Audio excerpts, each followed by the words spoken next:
Good afternoon, everybody, and welcome back to another Last Epoch dev stream. As usual, I'm your host, Mike. Hello. How's it going, everybody? Oh, feeling good today. We are going... No, we're not doing this one. I was trying that a little bit just a few minutes ago. It did not go well. We're gonna try and power up and get that a little bit later. We are working our way towards Uber Abbey still. Welcome. If this is your first time here at the stream, glad to have you with us. If you have a question, please put @LastEpochGame in the question in chat, and it will be funneled to me over here, and I'll be happy to answer it. Wishing for charity. Charity's above my head. I think that's all the housekeeping stuff. We got some cool stuff. Hey, agents here, resub right away. Look at that. Thank you very much. To bring these open, make sure I'm ready to go in case someone wants to correct me on something. And yeah, we're just working through our echo web here. Well, let's go get that one because we need more bells. Thank you, Meme Chest for real. FR French Meme Chest Fur. Appreciate you. Glad to have y'all with us.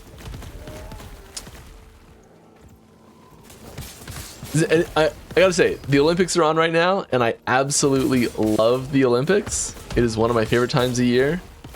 You see me with my Olympic swag that I got for my birthday.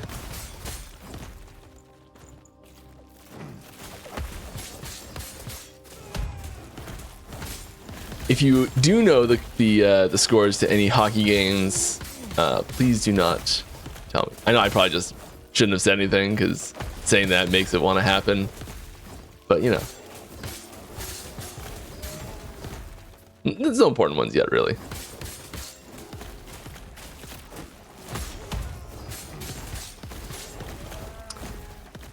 All right. First question. First question. Always want to start with one that's definitely super relevant to Last Epoch and important to the game meta evolving as a whole, and just like really getting down to the nitty gritty of the mechanics. Hey Mike, what's your favorite sushi roll piece, etc.?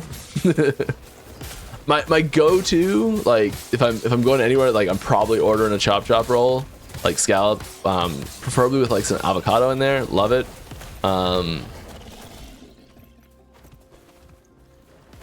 But my favorite one is the one I haven't tried yet. I always try to find something new, and it's very rare and difficult to find something new these days because I've tried a lot of things at sushi places.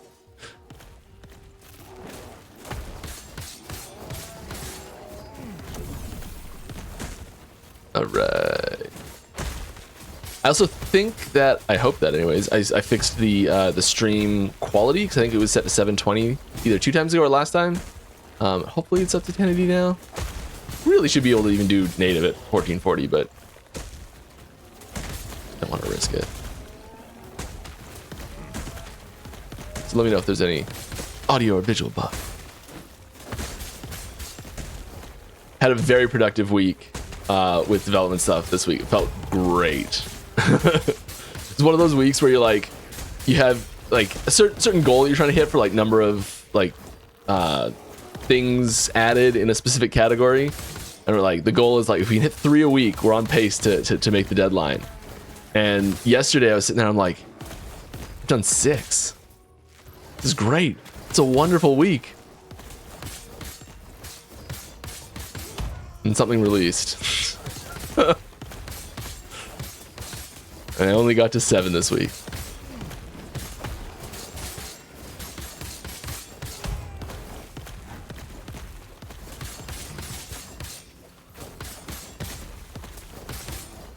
All right. Another question. What's a future system prototype your team loved internally, but hasn't made it into the game yet?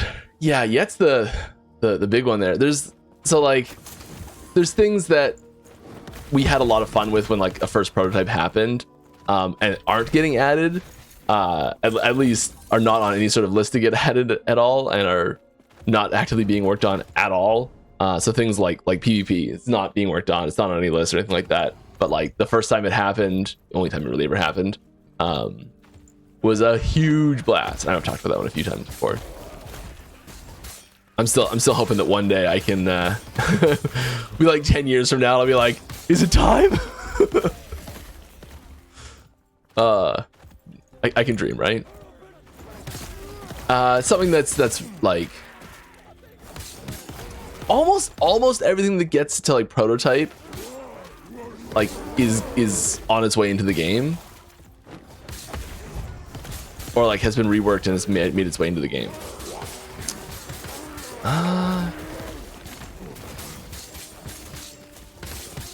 Other than things that I can't really talk about because they're not revealed yet. Oh, come on. Don't stand in the fire, Mike.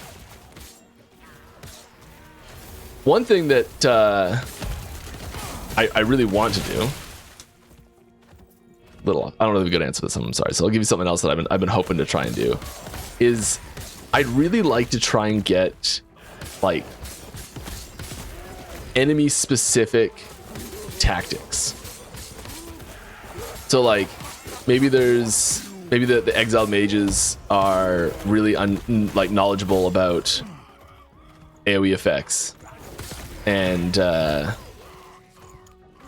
AoE effects. It's a weird way to say that. And so they know not to stand in the fire, and they can they have the wherewithal to move out of the AoE stuff, or like a cleric that can cleanse ailments off of themselves and other allies around, and things like that. So you have to get really creative when fighting them, or prioritize individual targets if you've got a specific build or something like that. I'm really hoping to try and do something like that. There's no inkling that it's going to happen at all, but it's my goal. Ooh, did this? Okay, this is a proc from our. I've been wondering if this is even working, because I haven't seen one in a while that's actually flagged. But this is a proc, it looks like, from our Weaver Tree imprint.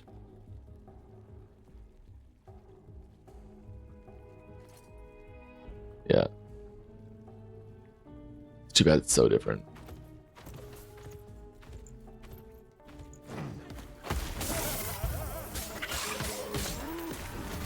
Oh, I guess we're going on a little run.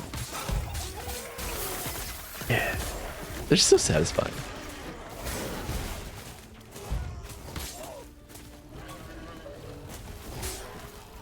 Yes. All right. Next question. Do you see the world staying instance-based or evolving towards shared world events? Instance-based still, for sure. The way that the server architecture is set up, moving to a more shared worlds type of thing would be such a gigantic mega undertaking that it would require changes. How does this? There's a lot of things we've built on top of the current multiplayer structure, knowing that there's a certain structure to it, where we say okay, we know there's never going to be more than 4 players using this type, or 5 players, whatever it is right now, using this type of mechanic at the same time. So we're okay, this many per player times this many players in the zone. We know there's never going to be more than this many skeletons in the same zone at the same time. So we can have them doing these specific actions, because they're certain performance things that it would do to the game if there was 20 people doing that instead. And this is why you can't use abilities in towns, because towns have a higher player count. And the reason why we do allow certain things like evade only to be in towns, because we can it's such a narrow scope, we can limit what it can do very easily. And there's special the glacier evade helmet has special checks in that specific trigger to check which scene you're in. A weird way.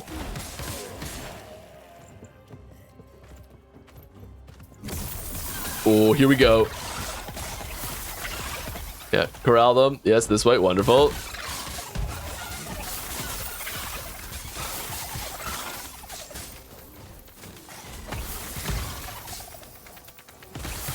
Beautiful.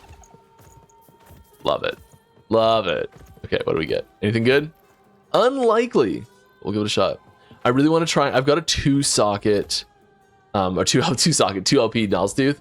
And I'm really tempted to try to. I'm just gonna pick it all up and sort it out of the wash.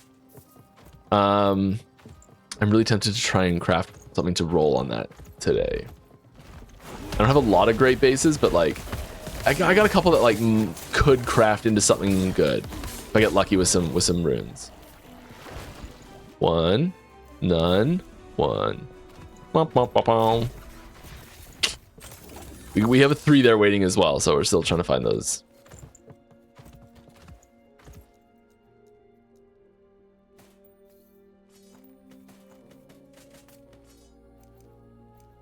We'll find those later. We got so many of them. I think we also want to drop Phantom from our 1 LP finds.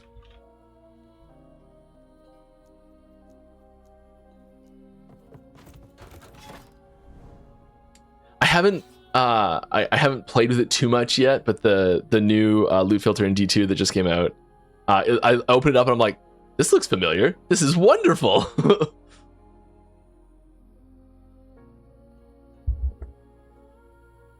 All right.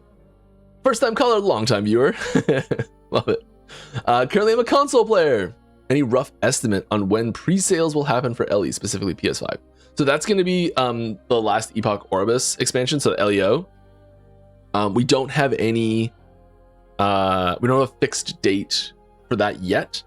From what I understand, given like how long it takes to get, like how long ahead of time you have to put in like a gold like version of the game to PlayStation to be like, here's a version for approval, like can we launch this? And then like you can do updates to it after that. I think I know so little about this, I'm so sorry. But that process takes so long that where we are in that process, I don't think it's possible for it to happen this year, sort of thing. Which is something I've mentioned before.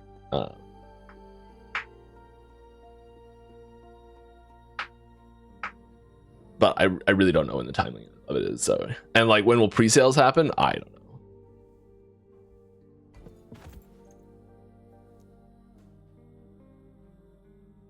I don't even know if we're gonna do that. I assume we would. Like I don't know why we wouldn't, sort of thing. But let's go with this one.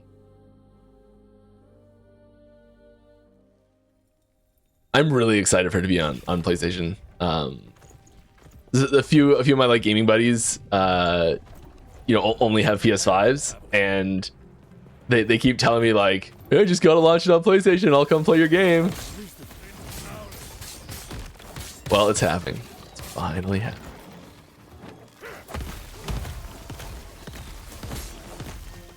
You're gonna have to come play my game, Kyle. I made up a name there just because.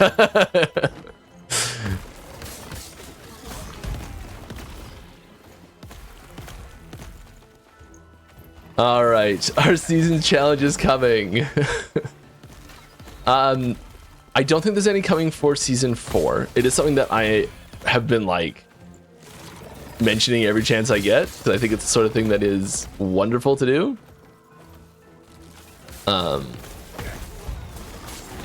I'm really interested actually to know if casually dogs and Kyle not cool, like different Kyle.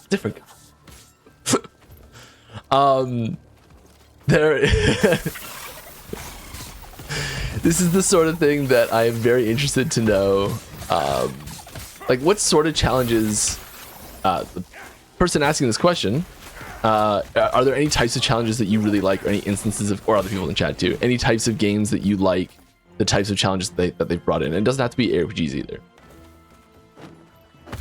So like, if there's, I don't want to seed it too bad, but yeah, I do really like the idea of having specific challenges. I like the idea of having challenges that are,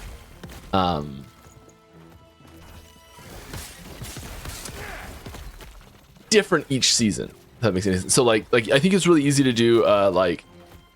Insert seasonal mechanic, complete insert seasonal mechanic at level 1, insert seasonal mechanic at level 2, seasonal mechanic at level 3, complete those 3 things, collect one of these 4 end game new item types of things. You know, like, I feel like there's really clear things you could do there that are sort of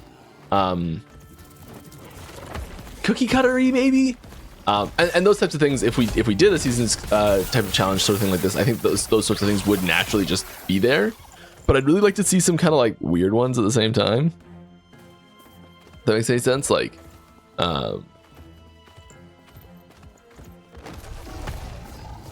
like defeat a rift beast without any weapons equipped or something like that. I don't know.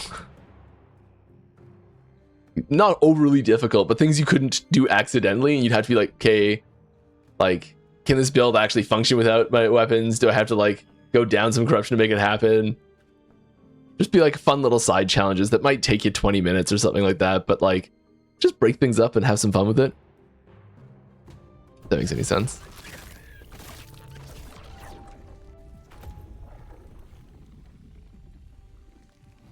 Kill boss with no purple gear or only green gear? Yeah, there you go. Yeah, I mean, like, if it was the challenges with rewards tied to it, I think, like, if it was part of, maybe there's, like, a list of, like, 6 things, and it's, like, complete 3 of the following 6 weird tasks, as like part of the seasonal challenge or something. And at the end of completing the challenge with all the more cookie cuttery things as well, you unlock like a seasonal relevant MTX piece or something. I don't know.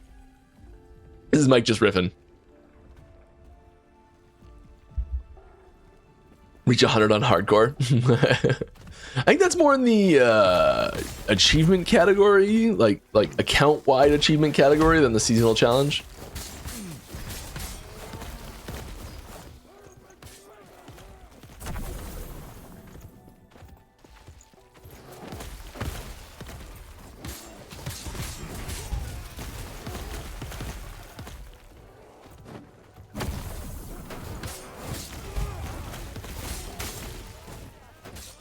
All right, let's get another question rolling. Is that a 7? That's big health boots. I really want to just get like a double health boot, maybe with vitality on it, and just be like, all right, we're getting some health boots, because I crafted these, which are decent, and like I've almost got my health back up to 3k, which is nice. Losing health on the amulet hurt. Frailty is really nice, especially for boss fights. I'm trying to finagle like a 16 strength and like a T5 health ring, so I've got one of those, but it's risky.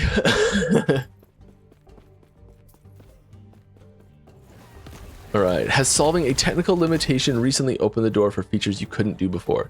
Yeah, there's lots of little things like that, like the improvements to snapshotting that have happened recently are a good example of that.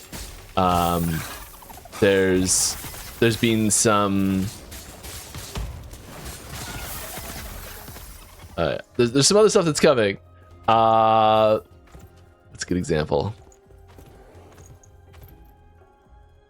It's not super recent, I guess, but a good example of something that's happened in the past would be the procedural generation stuff. So like additive scene loading for faster scene transitions for procedural generated zones. That's a nice one. Just like memory, we've had a huge push recently. Ooh. We've had a huge push recently for reduction in memory usage, which is allowing us to go to console. Most notably like startup memory and memory usage in general. And just like removing memory peaks. It's a lot of memory usage stuff has been big lately in a very good way.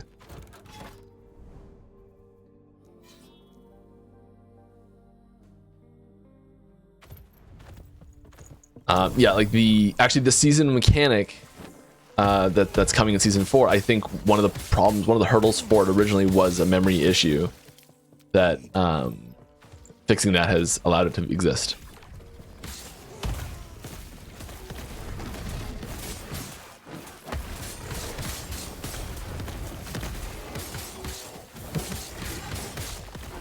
Ow, my face. It hurts.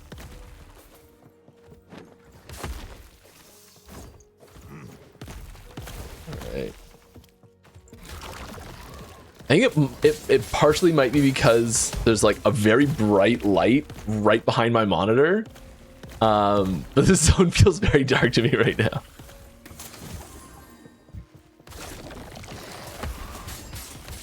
My retina's just burnt out.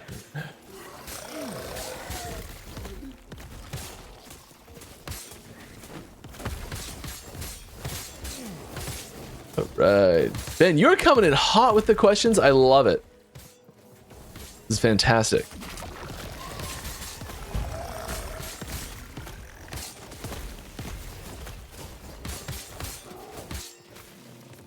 So I don't have fantastic answers for you right now. I wish I had just like, they're great questions.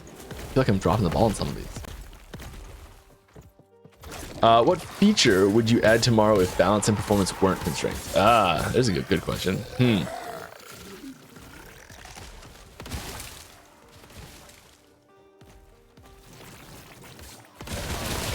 Oh, yep. Don't take your hands off the keyboard and mouse.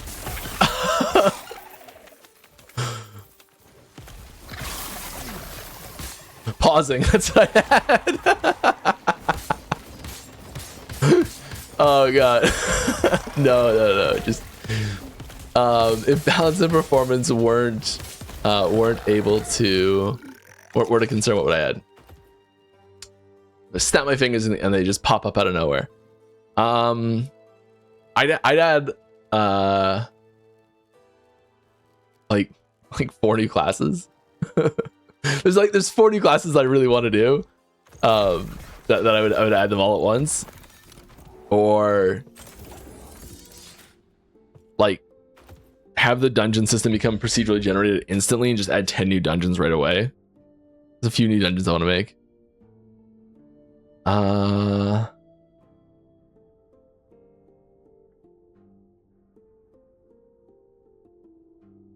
Something specific?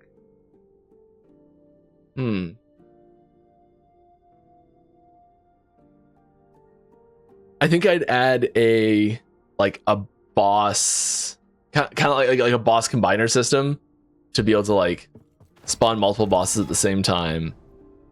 And like they'd get different abilities based on which bosses simultaneously spawn, so they could have like partner abilities. And they'd be smart enough to like have tactics that they use together with those partner abilities. That's about it. Ooh, and weapon swap. Yeah, weapon swap. Change my answer.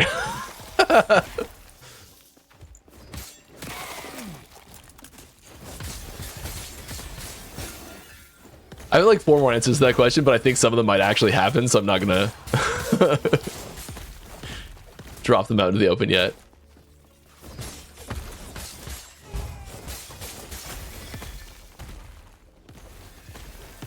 We actually just did a big internal survey about things like that, like what you want to see in the future planning for the game. Those are some answers that I didn't include.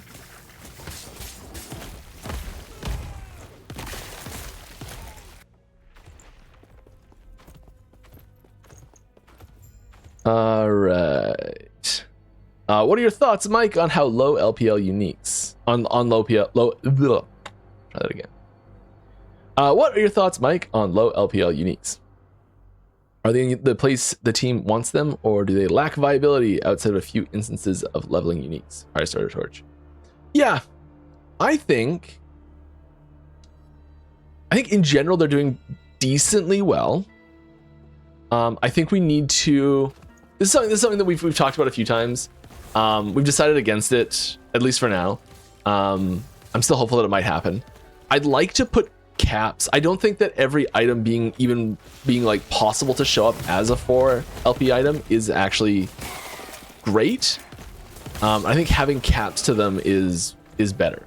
And the caps can be like really, really rare and really high. So like, I think, so I was looking through, like of all the characters that have like items equipped. Someone asked in Discord recently, because we got this new easy way to like to parse stats on characters. If someone has one of those that they want to know about, I can look it up as well. But someone was asking like, what's the rarest item that exists in the game right now? Like, are there any 4 LP red rings out there? There's not even a 3 LP red ring that's equipped right now to any character in software.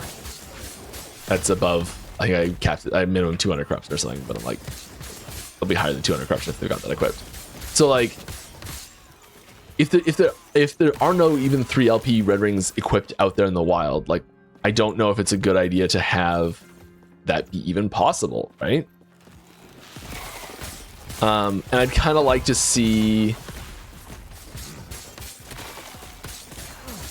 I think if we wanted to buff the power of like part of the reason of the legendary system in general was to give lower level uniques a place where they could shine in certain situations. Now that doesn't necessarily mean you need to have lower level uniques be top tier items in commonplace in builds. But just like the fact that some of them can function in builds is really cool, I think. I think one option to helping push that narrative a little bit would be to cap some of the LP points that certain items can get to. and that's something that you could change from season to season. That would be really cool. But then also, and this might be too much complexity. You could kind of justify adding like a legendary modifier stat to uniques. So like low level items could like get stats better from exalted. So like, for example, like this is a level 75 item, and so if you slap this 29% increased melee attack speed onto it, maybe it stays at 29%. But then these level 45 claws, maybe if they get that same stat put on them, maybe it's like plus 10%, and suddenly you've got this like a 32 increased attack speed modifier on there. It's just a little bit of a buff there. And so I think you could almost do something like that to increase their viability in late game builds a little bit, or have that stat scale based on your level or something like that. So like it doesn't affect leveling gear too heavily. So like everything gets 0.1% per level difference per level that you are, or something like that.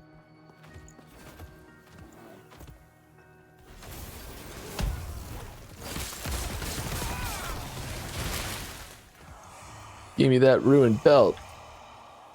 2 exalted on a boot.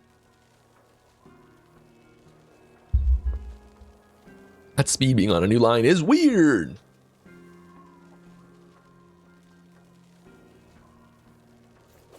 Okay, let's keep moving.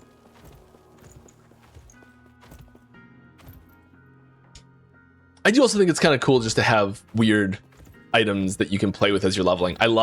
So like I have a whole tab in my stash that's just legendary items. Actually, I think it's 4 tabs right now. And I kind of just leave any random legendaries that I get in there because it's kind of fun as I'm leveling a new character to just go into there and grab random items that are usually just like failed nemesis rolls, but they're still fun to play with. So yeah, just because they're not being used in endgame builds doesn't necessarily mean they're okay. A bad item. Mike needs to pay more attention to what he's doing. That's okay.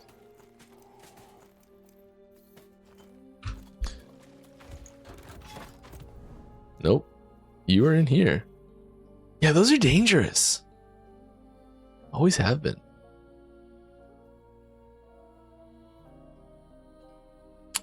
I don't want to just grab another echo here. Let's go down here. What are your thoughts about? Oh, I answered this. I'm back again with the same question. Okay. I probably have the same answer. I'm sorry. Moxjet 200, Judd, game director, hopped on my LE server 2 years ago, teasing us with this one question. Oh, yeah, I remember this. I'm down for a dragon class. You guys want to actually play a dragon? Then followed it up with, it'd have to be a dragon mancer, so you could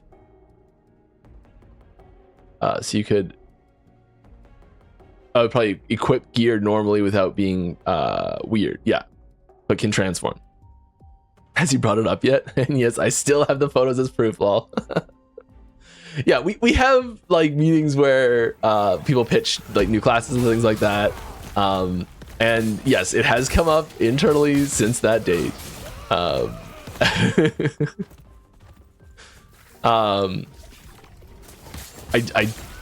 can't tell you like the exact last time or anything like that, but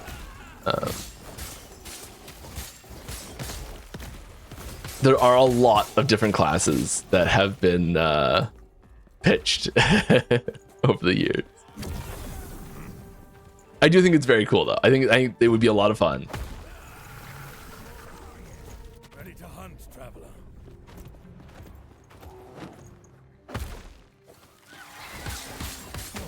And didn't PoE 2 basically just do this as well?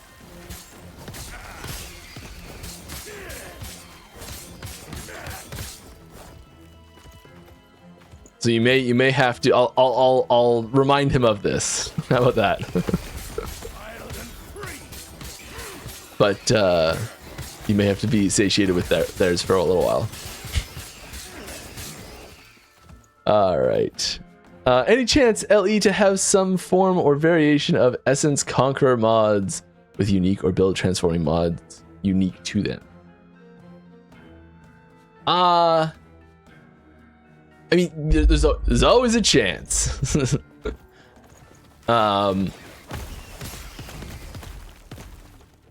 I can't really give you a solid yes or no with something like that. But if you are interested in seeing like something like that happen, I do think it's very cool. And you could you can always drop it in our suggestions channels on Discord or our forums. If just in general, if anyone has ideas that like, I really wish they would do this. We do go through those. We pull ideas from them sometimes. Sometimes we'll be just like, hey, maybe we should do this or this. And we're like, we think these are both things that people are going to be interested in, but we're not sure which one would be more like actively interested in seeking this sort of thing out. And so we'll go and we'll be like, oh, like there's people talking about this one here and people talking about that one there. Looks like no one's talking about this other one, so I guess that one's out, sort of thing. And we won't like make a decision for us, but it will influence things.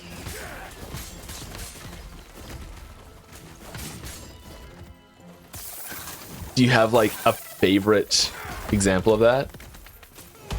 Something that you played with that really I don't know, it was a lot of fun.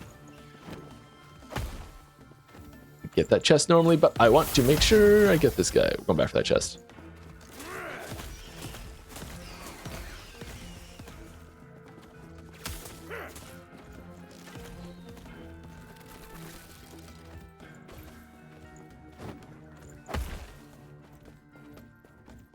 Alright.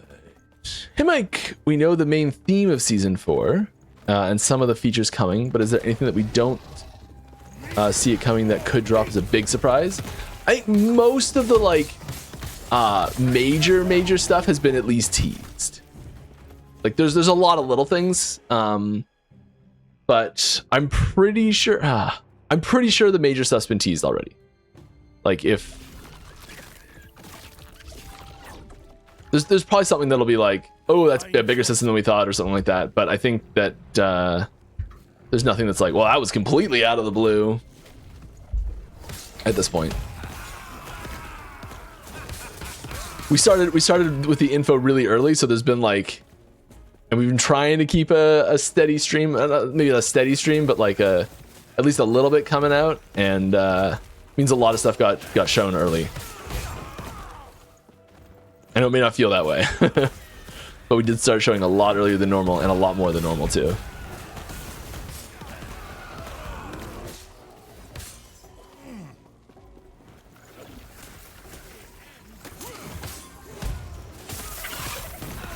Oh, another chest.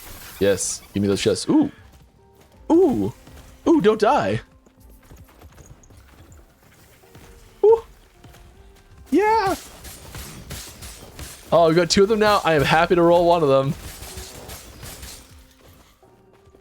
All right. That's great news. We do have a pretty good one already.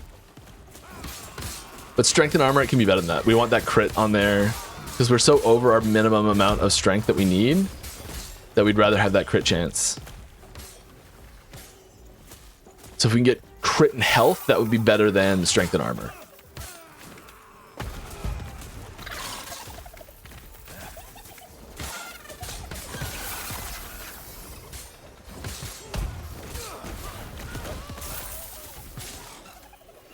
Purple, get back here, boy. Come here, boy. Come here. Yeah. Nothing? That's it?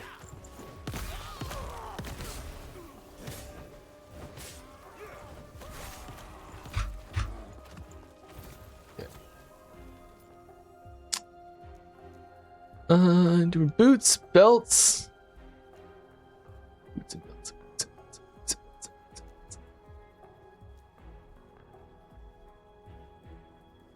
I think it's boots still. Do we have 4? Do we have +4 anywhere?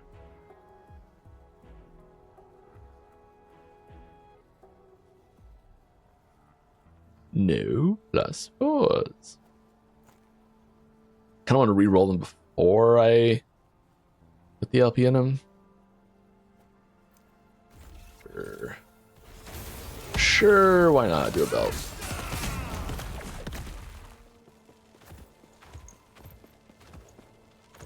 Is there data on the average amount of playtime it takes for a character to hit level 100? Ooh, I don't know if we have that one. I will ask.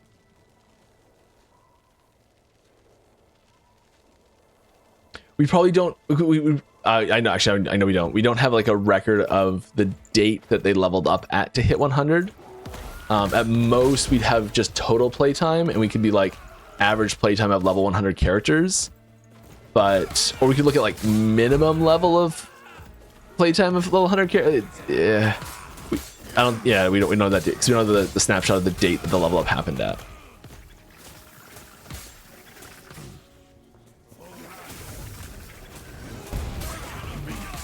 There's probably like some way we could like go into like the data archives and be like compare them.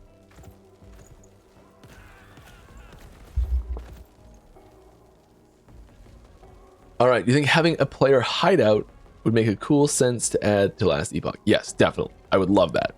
Please. Home base we can customize and just chilling. Yes, I love that idea.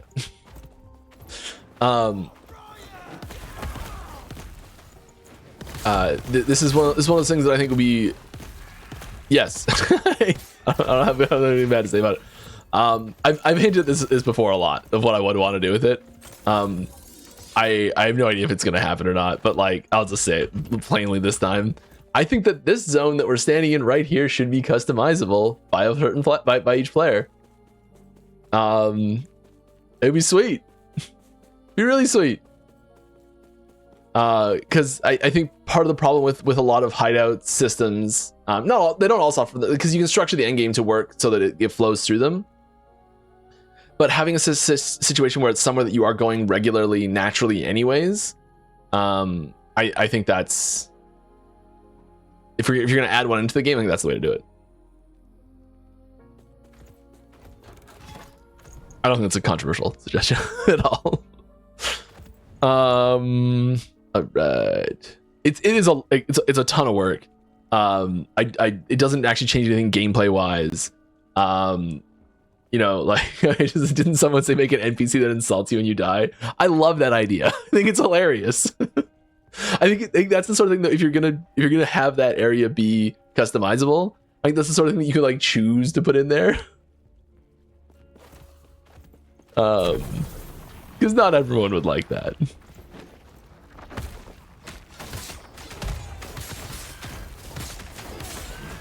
It'd be even better if it could like tell how you died. Like die to like physical damage, be like die to like a physical hit or something. Like maybe you should try and get some more armor, buddy. It's just secretly it's just sarcastically helpful. All right. Have you heard about the rumored character sheet rework? This is your reminder. Yes, I have. Thank you for my reminder. I haven't seen anything on it in a while. Sorry. I did put that in my survey response though. Don't worry.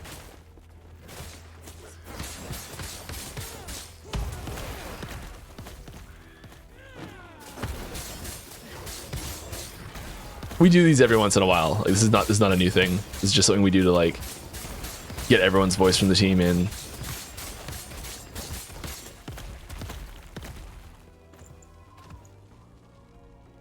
Right. Hi, Mike. A big part of the Exalt versus Legendary power disparity comes down to the difficulty of making good Exalteds. 2 times T7 Legendaries is easier to make than an equivalent Exalted with good affixes, subtypes, seals, etc. Many of the recent changes to Exalts like T7 sealed champion mods raise the theoretical ceiling of Exalted power, but does not address the difficulty of crafting good Exalted items. Question mark. I think that was a statement, but yeah, it's true. Does Ichi have thoughts or plans to make Exalt crafting more accessible? This is tricky because if you increase the quality of Exalted crafting, you also at the same time do increase the quality and ease of legendary crafting at the same time, right?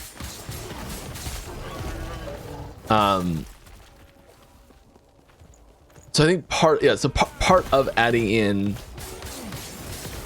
more things to the ceiling, what it I guess does is it says like, say you can only get a 60, say you can get a 60% perfect exalted item relatively reliably and relatively easily, like it's a reasonable thing to achieve. And then you say, okay, we're gonna make the max, the ceiling, like, oh gosh, let's say 50% to make the math easier. Say increase the ceiling by 20%, but it's still 50%. You've just increased the general power 10% of most exalted items. And then if you put that power the power budget that you're increasing in a spot that's not accessible to legendary items, it does get around that exalted power go up, legendary power go up at the same time problem. That's not to say that there's not other avenues to look at it at the same time. I think there's ways we can be looking at this from like a crafting perspective that might help, just like you're suggesting. But I guess that's why we've kind of gone the other route a little bit more heavily lately. I think one of the things that we can do is increasing the power of individual components that can't go on. Ooh, nice. That can't go on to, like, they're still reasonably easy to get onto the exalteds, but can't go on legendary. So, for example, like set affixes that are on exalteds, having those be more exciting, foreshadowing, and still relatively accessible is good.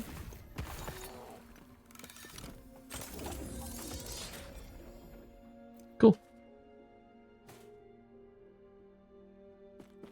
You know what? That reminds me. So we've shown off, we've been showing off some corrupted items that are, we've been focusing on unique items getting corrupted.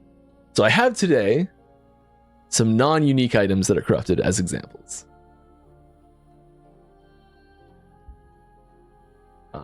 We'll start off with one. Here's an exalted item. And granted, this is a difficult item to get to this point, but it's not perfect. I think it'll be very good still. And has a cool mod at the bottom that I think is interesting.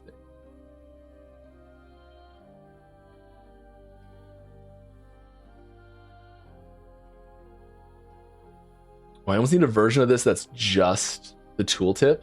So when I shrink it down, it still is readable.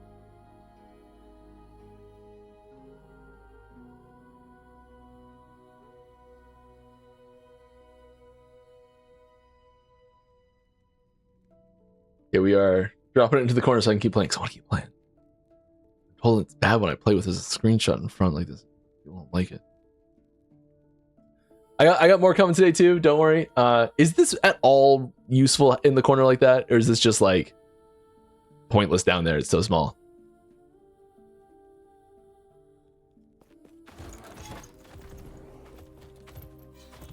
It's a new corrupted affix.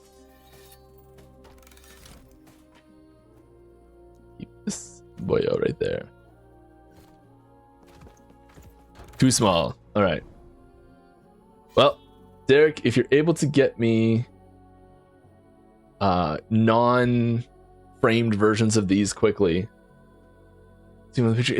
I'm so bad at this. It takes so long to actually like crop it nicely. I'll post them back up afterwards at the end. But if you can.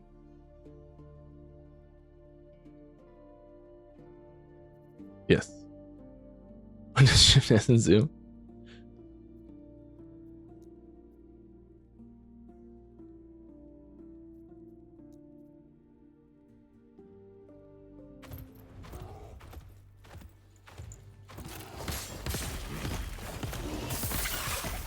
I will post the tilted spec. If you want me to put it back up so you can take a screenshot.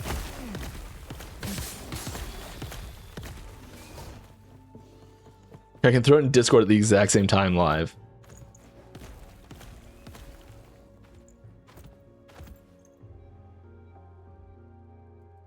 Already on Discord. All right, sweet.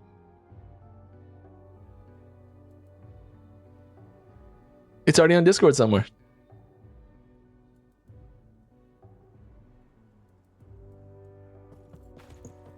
Easy. Big jump! Woohoo! I love that one.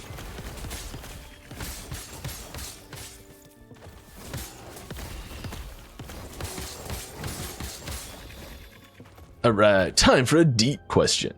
All right. I'm sure you've read or heard that much of the player base is hesitant with the acquisition from Krafton. Has that impacted the team's attitude? I've seen almost no impact. As far as like, I should say, I've seen almost no negative impact. There's a lot of new projects that have been spun up recently, and a lot of things that we weren't able to do before. A lot of things that were like, there's at least one project that I got told I could start working on that I've been trying to work on for years. I'm now allowed to work on, which is great. Give me a long time to before it gets done, but like so excited about it. Yeah, there's a lot of things like that. So yes, I guess it has impacted the attitude, but in a good way.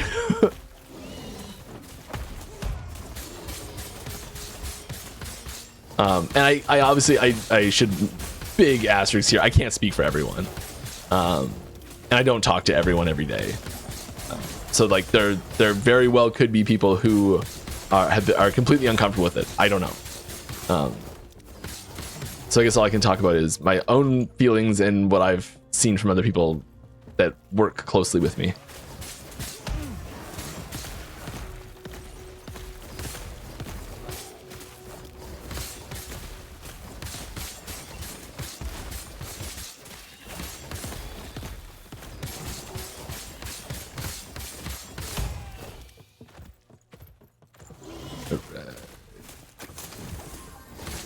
Ooh. Fun stuff there. All right. We are still like internally transitioning that process still as well. All right. What do you think about Diablo 2 getting a new class after 25 years? It's one of like that was I was speechless when it happened. My wife heard me yell in excitement from across the house and messaged me and was like, is everything okay? What happened? Like, are you all right? Yeah. Real excited. I've made no secret of this being one of, if not my favorite game of all time. Like it is absolutely in the top 5, no question. I don't know if I could pick a number one, but it's the reason that I'm working on this game. It's like the reason I probably played most other video games.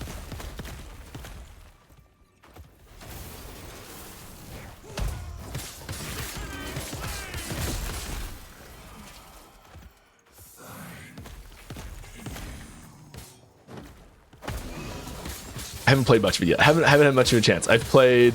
I'm doing a fresh SSF run on it, and I've just made it to Duriel.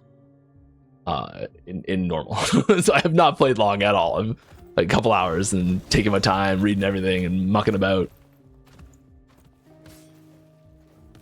All right, what idea still comes up the team conversations even though it was shelved? I mean, mostly it's just me being like, come on, we should do this already. I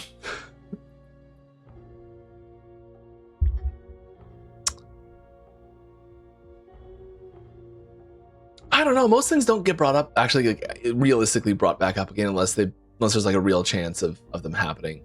When you get like, when you have an actual like in-person meeting, If you put the whole design team in a room together, online, like in a call,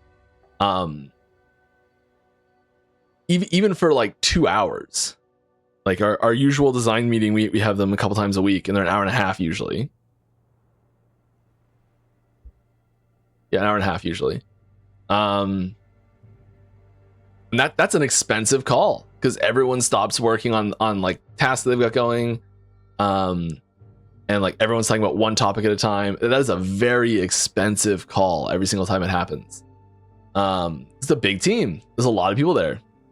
And so if there's like a topic that's going to be discussed in that meeting, it's like it's determined ahead of time that it's a good enough chance of happening that it's going to be talked about, that it's like things are mapped out. We're like, we've got these like 7 things we need to talk about in the next couple of design meetings, and we'll get through as many of them as we can. And like this one's happening for sure. This is our next topic, and this is our backup topic in case we get through those really quickly, sort of thing.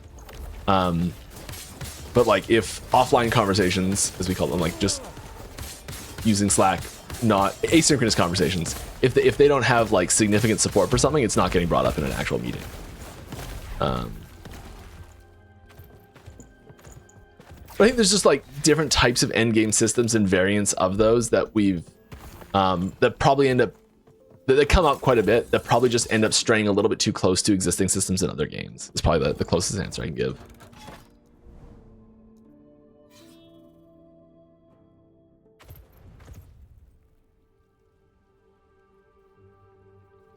All right. Also curious, what was the thought process like adding eggs to gain LP or add legendary mods when developing the Nemesis mechanic? Were there any balancing concerns in development? Yeah, oh, big time. Part of the thing was we wanted a way for people to have a reason to pick up. When we first added the legendary system, we kind of felt like as soon as you got to a situation like this right here, where I've got a 2 LP mantle of the Pale Ox, there's kind of no reason for me to pick up a 0 LP if there's not an egg system, where it could potentially get new things that are like really good, like where that's a realistic possibility.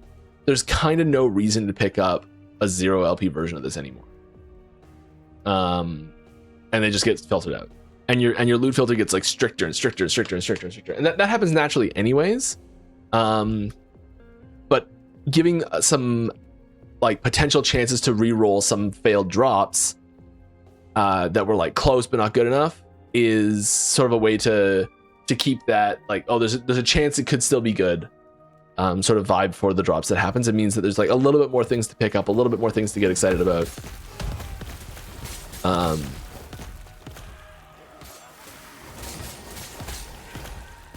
But yeah, the balancing part of that was definitely a concern, and the rate that they get legendary potential added to them at is was heavily debated.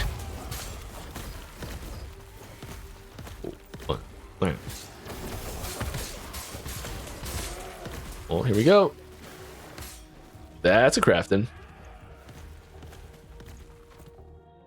That's a crafting item. Look there. We want 4 earthquake for that.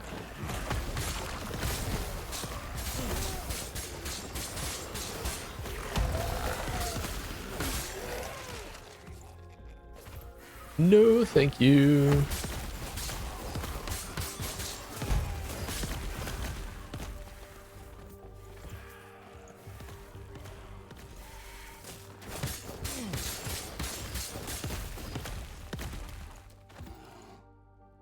Do you have an example of a big implemented change that came from suggestions channel in Discord?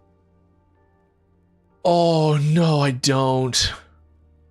I know there have been things that have come out of there.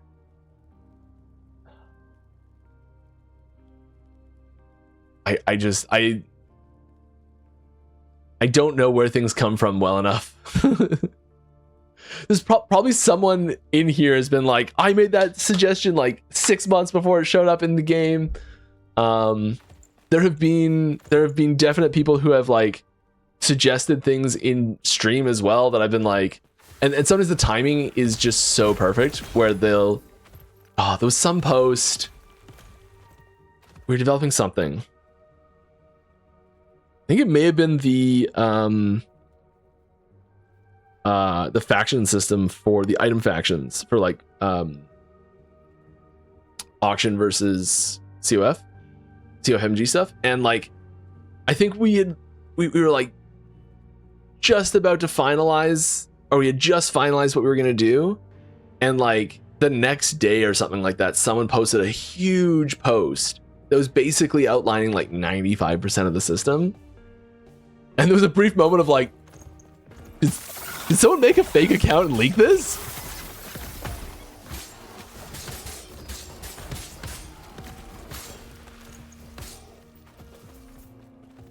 To this day, I'm not 100% sure.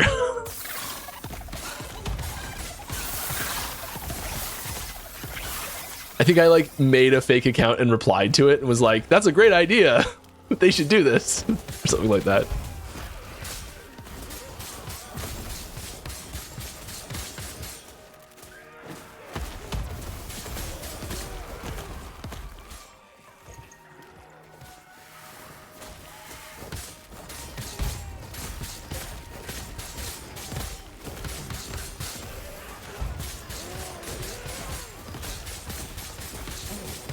Alright. Is the paid exclusive content only temporary, or are you going to add more things like that in the future? I have no idea.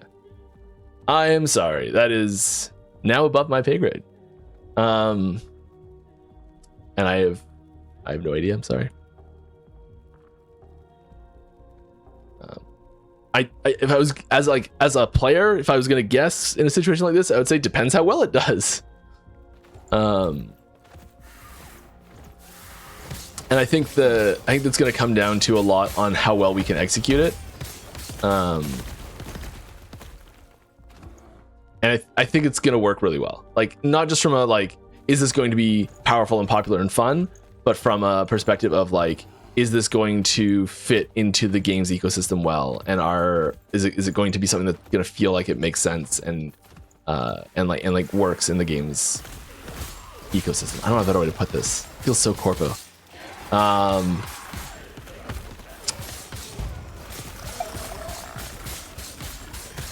Is it going to feel reasonable to exist in the game if you don't have it? I think that's one of the goals. That's one of the really big goals as like designers that we have to hit really well.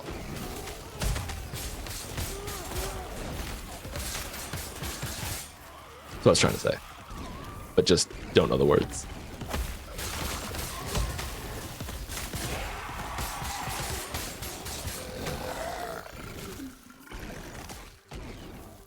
Okay, nada. Ooh, that's a cool one. Are more MTX options coming with new seasons, especially skill MTX? Oh yes. There are new MTX elements for the existing categories that are coming for sure. There are also potentially new categories coming. I don't think there's any new categories coming in 1.4. But that was one of the things in the in that survey that went out that I've mentioned a few times. Internal survey was are there any categories of MTX that we think that we would like to add? That's like players do you think would be fun? And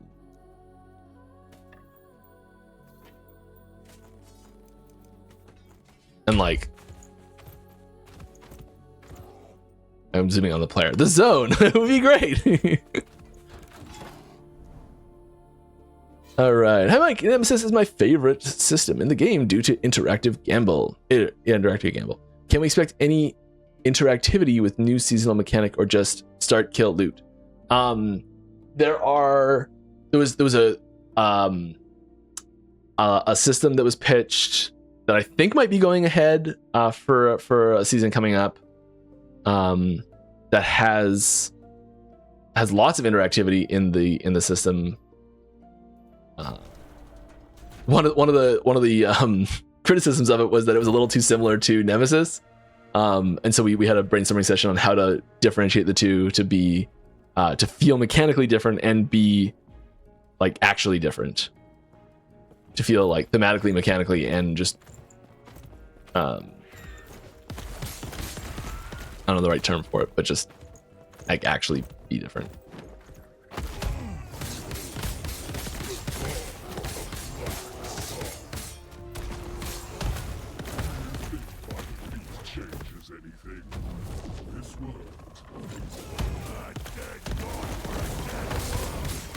And I'm glad to say we figured that out. And it's if it does end up happening, it would be awesome. Ooh, yes, +3 health. Yeah, that's exactly what I was farming for. Yes, 1 away from perfect. Weirdly excited about that.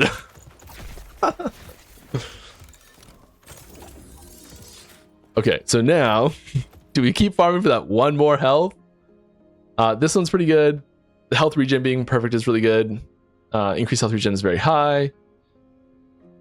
This one, 2 more increased percent armor. This one's perfect.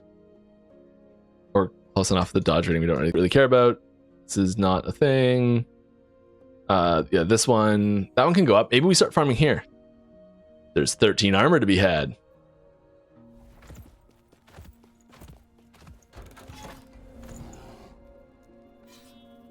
We're scraping the barrel here to try and get enough power to beat Uberoth here. We're almost at that 3,000 health. Woo! Gotta get that up. All right, regarding dungeons, you've told that one of the downsides of the current system is that no one is looking for the second door once they found the first one. Yes, so no one is actively choosing rewards. But why won't you change it so there's only one door with several rewards to choose from, or place all the doors next to each other?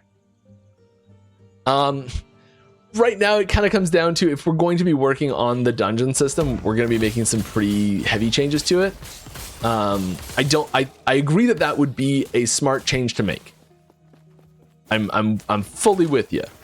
I think that so I think that if we let's say we put an like let's say that's 10 man hours, like 10 dev hours, 10 working hours or whatever to actually like implement that. Probably way more than that, actually, weirdly enough, because there's probably a quick and easy way to do that, like just putting all the rewards on both doors. It's probably the easiest way to do that. So you can go to either door and they'd still give you all the reward options or something like that. You pick. And that's mostly just UI. So let's say it's 10 hours. It probably wouldn't be enough to change almost anyone's opinion of the system. And the amount of engagement that exists in the system would stay basically the exact same. So it doesn't really solve the problem or make much progress to fixing the problem. And we may not even keep that same change might not even exist in like a proper full rework of it. So that time becomes kind of wasted in a sense. And we can kind of look at that and say, like, okay, well, can we just make another system even better with that same amount of time? Maybe.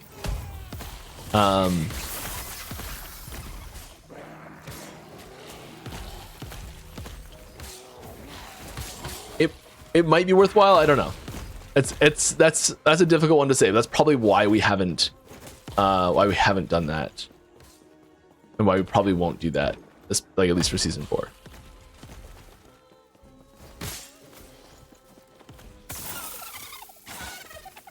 There's a good chance the juice isn't worth the squeeze.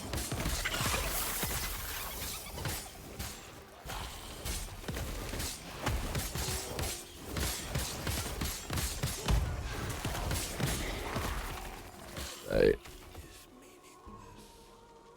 What will it take to see a season dedicated to set items like how Primordials got their season? I have $10.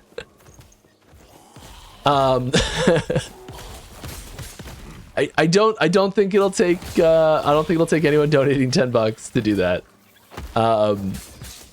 That's the sort of thing that I can see happening naturally.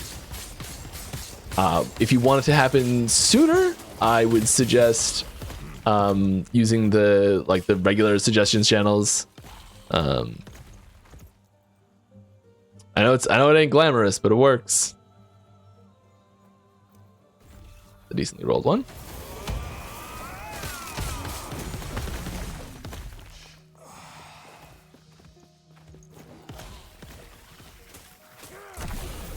Freezing waves. I do love that freezing effect.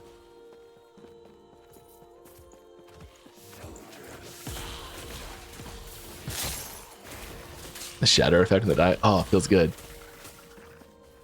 Ooh. I might as well do this first so we can leave from the other one. Directly. Ooh. Nope, this one. Shatter. More questions, Mike. Come on, do it. When can we expect to be able to pre-purchase the next seasonal tiered cosmetic pack from the Steam store? Usual timing. I don't know when they go on sale. Kane probably knows better than I do in chat. Maybe.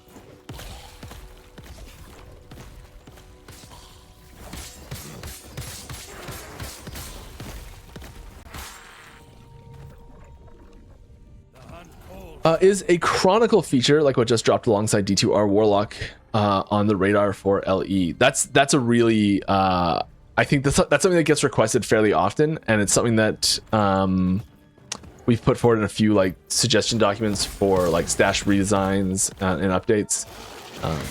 It's on the radar. Do I think it's gonna happen? Do I know it's gonna happen in season 4? No. Do I think it's gonna happen in season 5? Probably not. Do I hope so? I mean, always. I've been talking about a system like that for at least 5 years, probably more.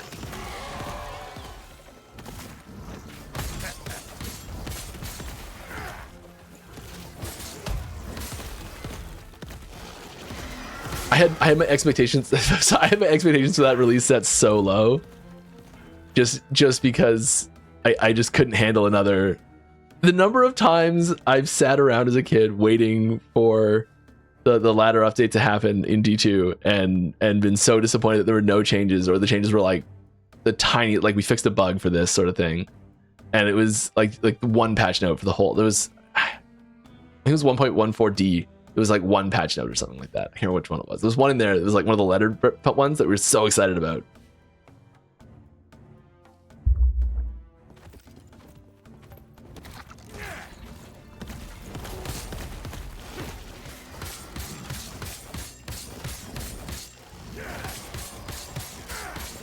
So happy. Anyways, yes, I do love that feature. I would be very down to add it. I think this is what I've been saying for a while now. I think I'd prefer to have it be a system where it did take a snapshot of the item. That's kind of what they've done anyways, isn't it? Yeah. So yeah, they've done what I've been suggesting. Obviously they didn't, they weren't like listening to me. It's just came to the same conclusion.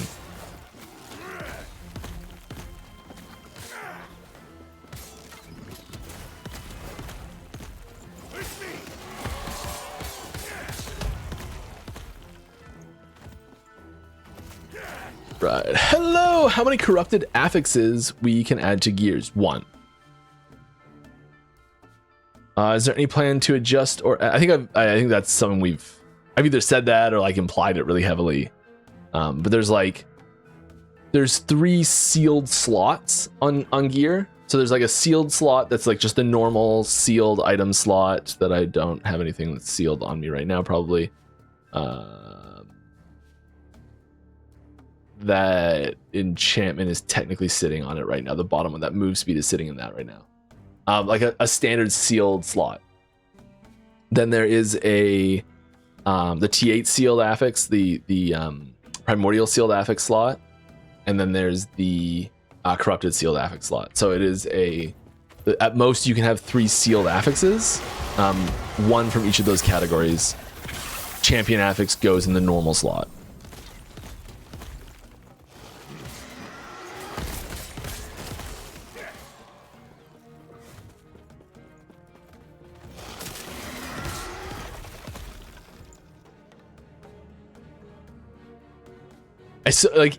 You so want this to double dip.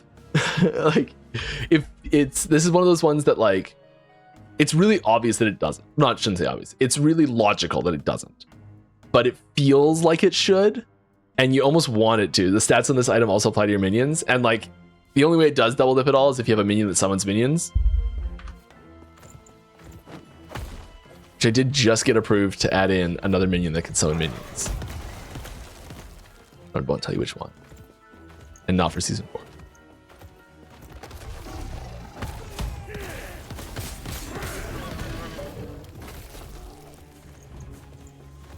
All right, we're going with bones. We're really far with feathers still, aren't we? Or petals? Yeah, 10 away. Enough. A lot of petals. We don't need to go back. Is there any plan to adjust or add skills to Forge Guard? I feel this subclass is quite weak compared to the other 2 remaining subclasses. We're always looking at balance stuff. That is really important. And there's a lot of things that go into how we balance certain abilities. Sometimes there's like certain abilities that are really good on like dip abilities. Like it might be really good to take like it's really here I've dipped into Shaman for Earthquake. So like I'm Beastmaster but I'm playing Earthquake.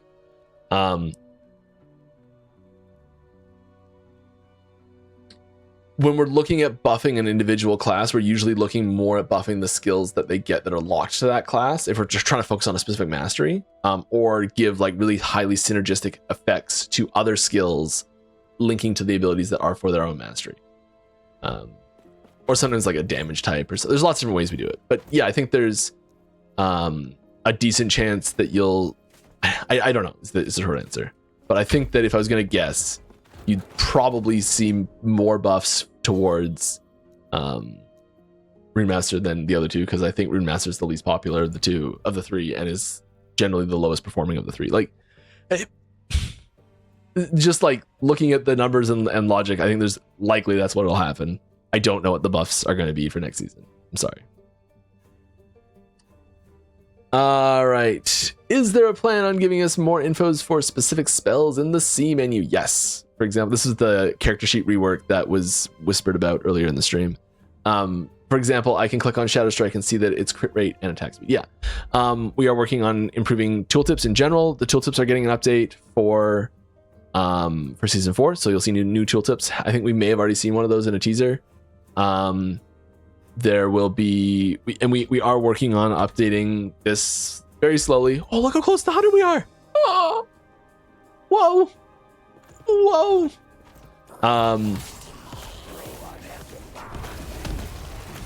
It's gonna, that's not a season 4 thing, but it is something that is on the radar, and we've been talking about it for a long time. It does get brought back up every once in a while.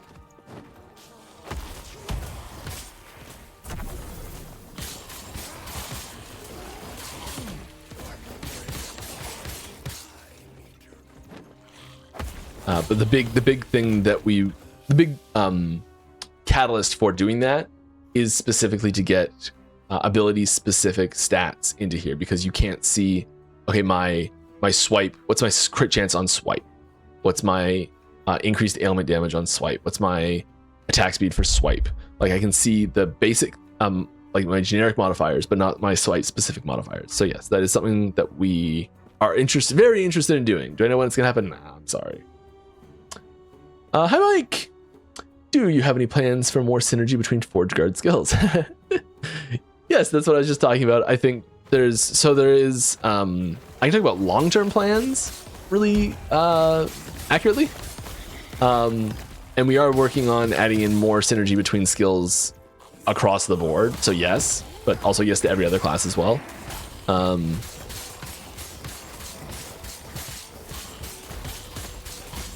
That's something that having these really nice visual representations of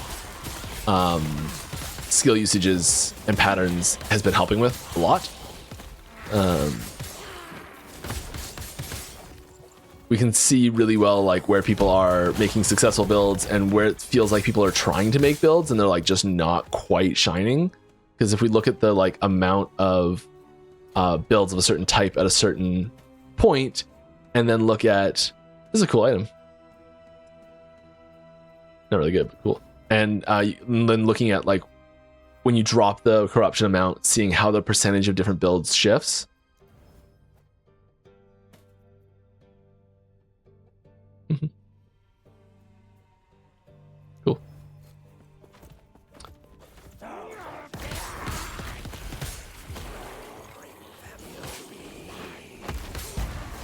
You can start to see where there's like thematic overlaps, but maybe not, and like some synergy overlaps, but maybe just like not enough.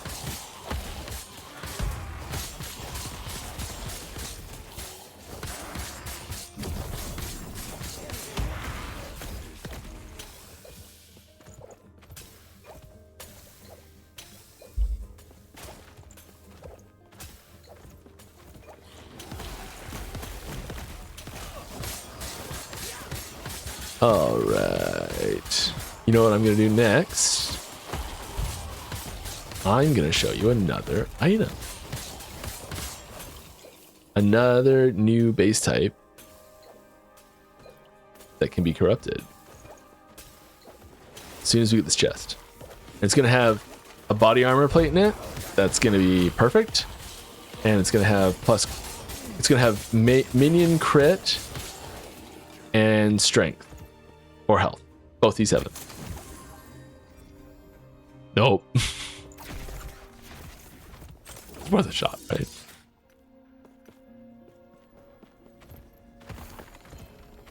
Oh, rune creation. Cool stuff. Oh, no, save that one. Here we go. So here is a corrupted idol. So idols can be corrupted. And this is something I kind of tease this. I think this is sort of if you've been watching the streams, you probably assumed this was possible. But yes, idols can be corrupted. Here's an example of an idol becoming corrupted.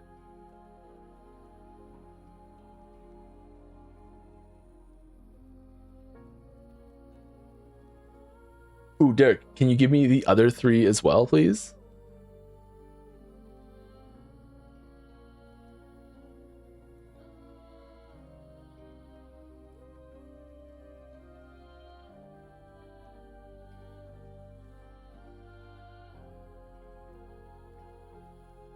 The other 2, sorry.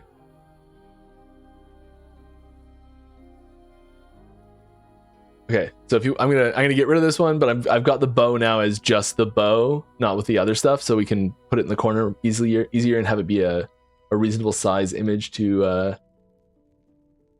still be visible if you want to reference it. So take a screenshot of this one if you want. We'll put it in Discord at the same time, and I'll bring it back up as a smaller one later as well. So lots of opportunities to have this image, but if you want it right now, I'm taking it away.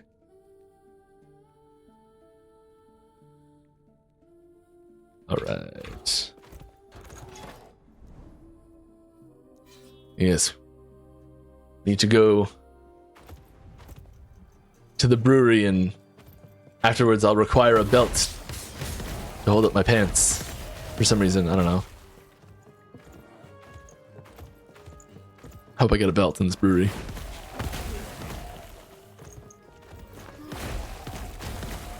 Trying to make it work, like, lore-wise. I don't know why.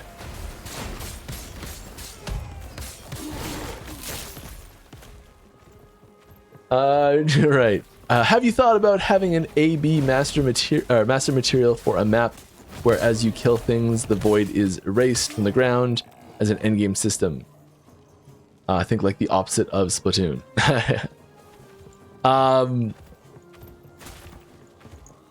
I can't say I've heard a pitch like that specifically. Someone may have.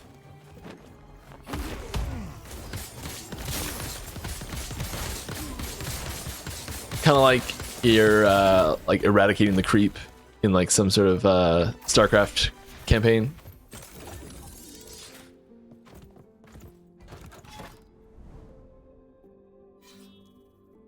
There is actually something kind of similar.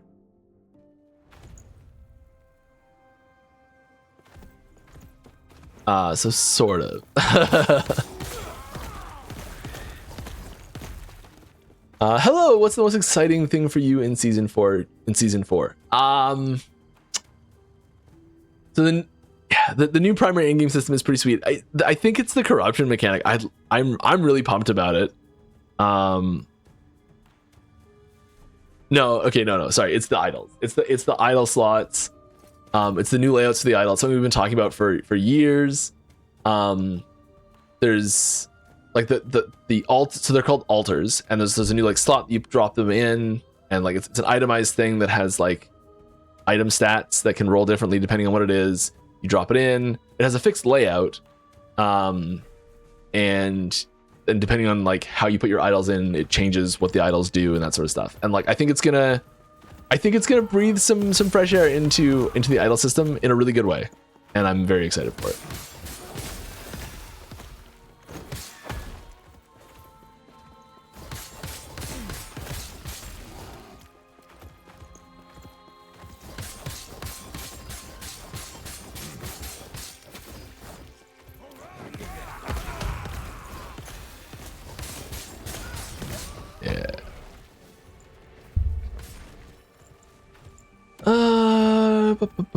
Have you considered introducing non-breaking minor balance changes mid-league?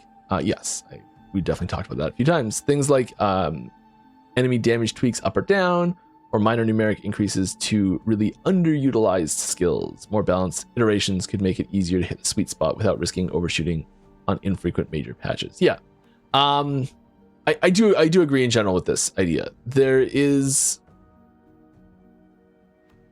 I think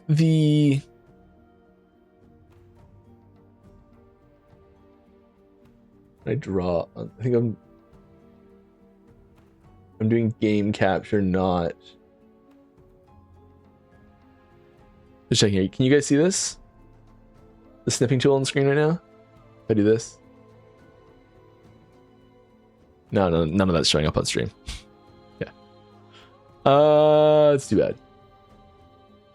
We made it safer so I can't ruin things.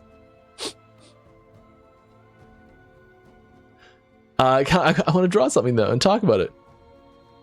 I got to figure out a live drawing on screen graphing tool for Last Epoch here for streams. So if you have like the total power budget, and we're going to assume there's like power creep for each season.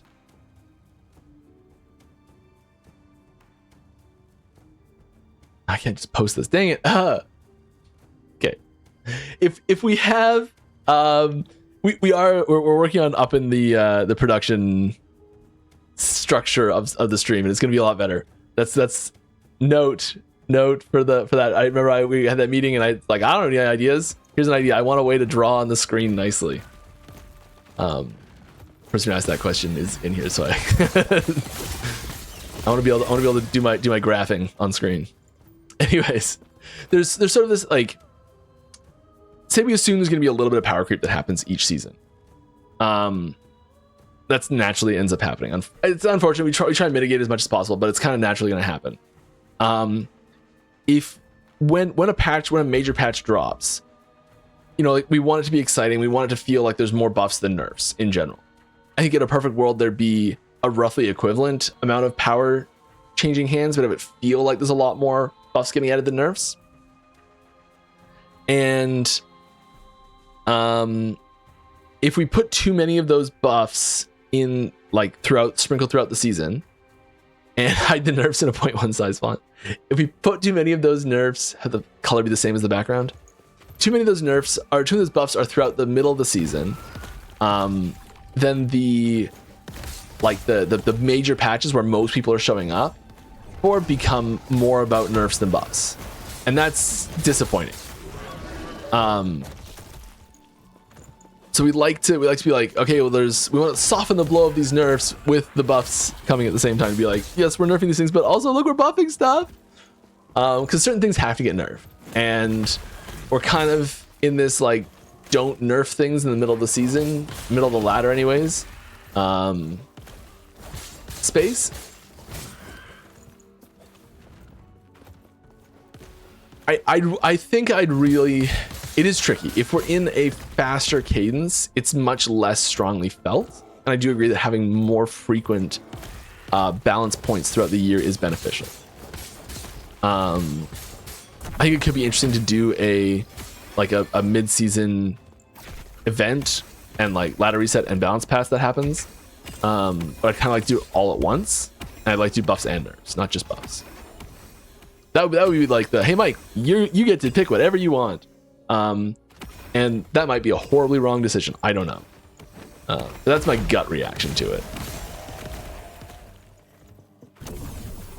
Ooh, meteors. Yeah. Where are those meteors going? There's no enemies there. Oh, it's aiming at the barrels. There's no enemies. Like, we're going to cast at a barrel.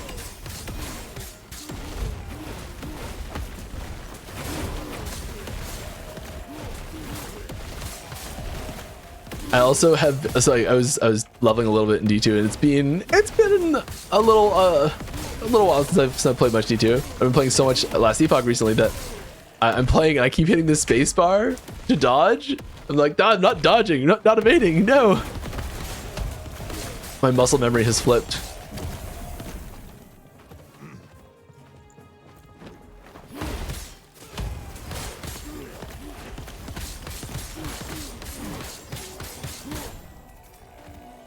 Zero, fine. Zero, fine. You can find a use for those. Unique stash tab when? Oh my gosh, I hope soon. It's not on the way yet. This is what we were talking about earlier with the reference to the I don't remember, chronicler. What are they calling it? Chronicler?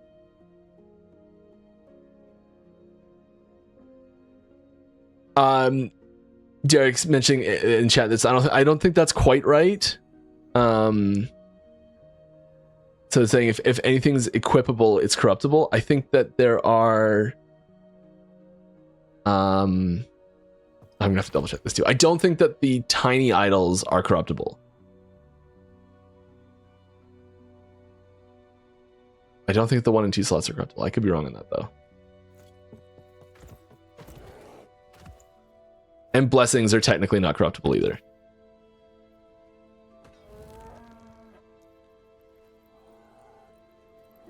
Oh my goodness. What did I just do? Oh no. Oh no, Mike. Oh, what have you done? Yup. Is it here? It's probably here. Maybe not. Area seems like a weird thing. Nothing else has any points in it. It has to be there. Okay, cool. Shoot.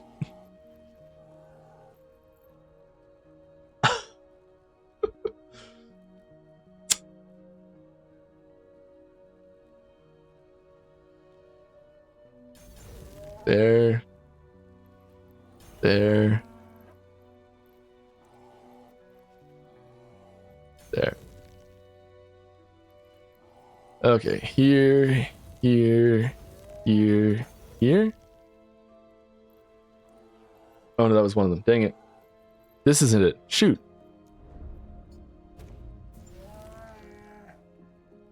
I should have just taken it off and put it back on again.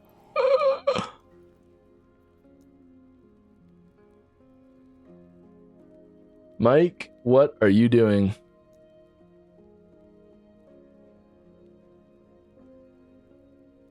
Okay. None there, none there. Okay, cool. Good. Good, good, good, good, good.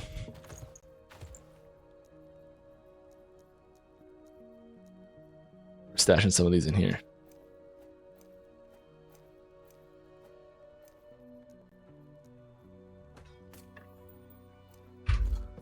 All right, let's keep moving, keep trucking. We're gonna find those exalteds. I'm gonna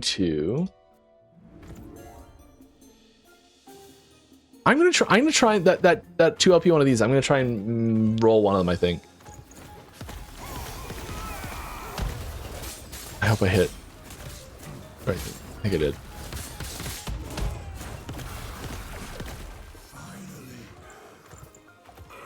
Alright, will we ever be able to use more than one Rift Beast item? Primordial uniques being single equip only is very likely to remain. There are no plans to change that. This is a very dangerous Echo.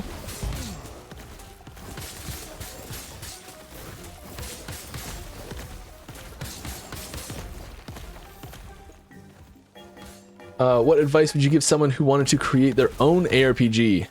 Start with the multiplayer. If it's going to be online, build the multiplayer layer first.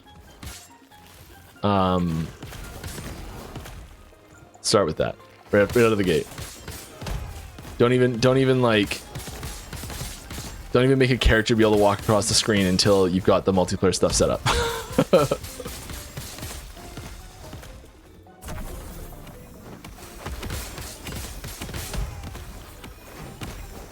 Most obvious thing ever, which so it's really hard because you start working on something like this and you either need someone who's like able to stand that up themselves from day one, or you need a ton of investment ready to go on day one in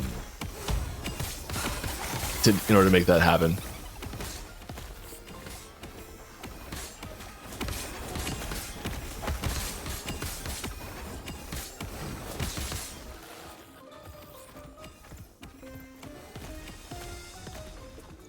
All right.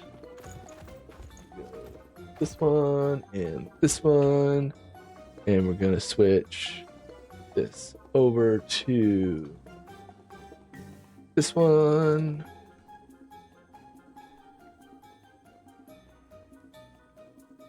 I'm going to slam this down in the corner for a little bit. There we go. I do have one more to show you. And yes, I've saved the best for last. And yes, I'm terrible, I know.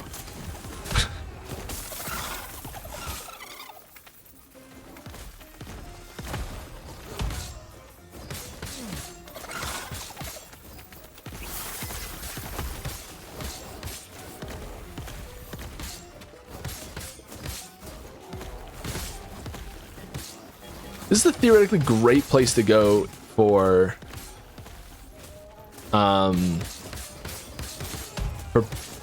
farming those chess pieces to roll on our legendary chess piece, because there's so many of these chests here. These all count for drops. I don't know why I'm just realizing this now. These all count for drops for this, right? Do these count as lost caches? I think they do.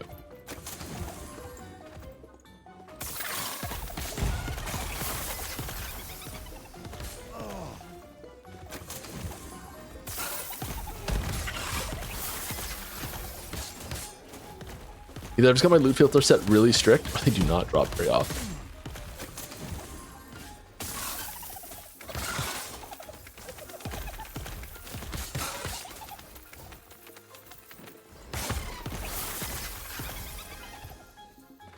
Okay. Good evening, Mike. Would it be possible thing to do to have a visual indication on items in the stash to visually differentiate between legendary potential amount? I understand you can search with regex and highlight target amount. That's not the issue. It's basically a combination of old man eyes and OCD stash management. We're working on ways to activate your loot filter with regards to your stash system. I don't know how far along that is, but I know that's something that's being worked on. So that would have that effect where because you could set rules on there to change their visuals. I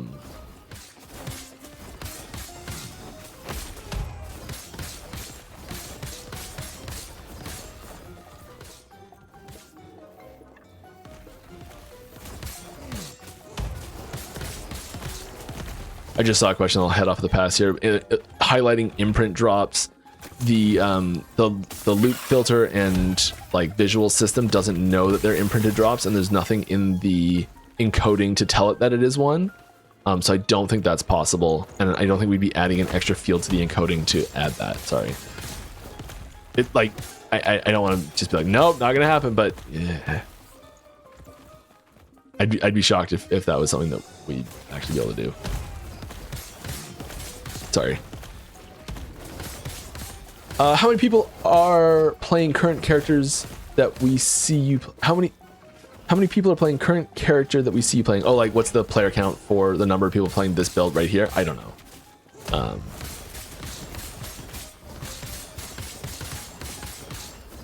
I don't think it's actually percentage-wise that high right now, but it's hard to tell because the data we have is people who have made this character at 1.3. So like I don't think we have a last time that they were individually logged into this specific character. Yeah,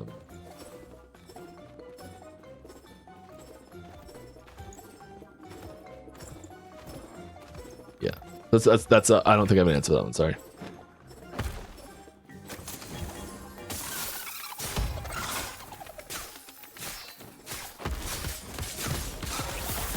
I do think it's a fairly popular build to have on your account somewhere, though.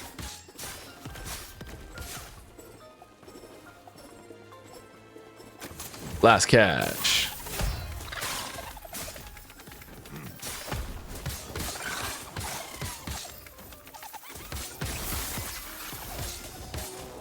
There we go.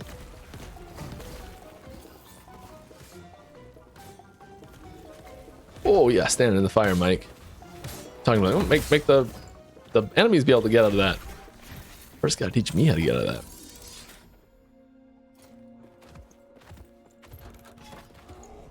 Okay.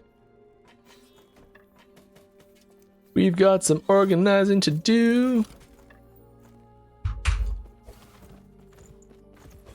I like the ones with T7, any ability there. Just to grab. Okay, let's see if we can't.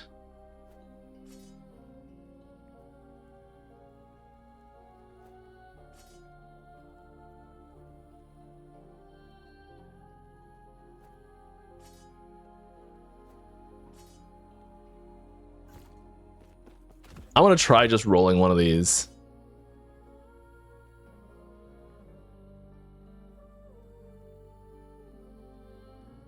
We want 2 suffixes.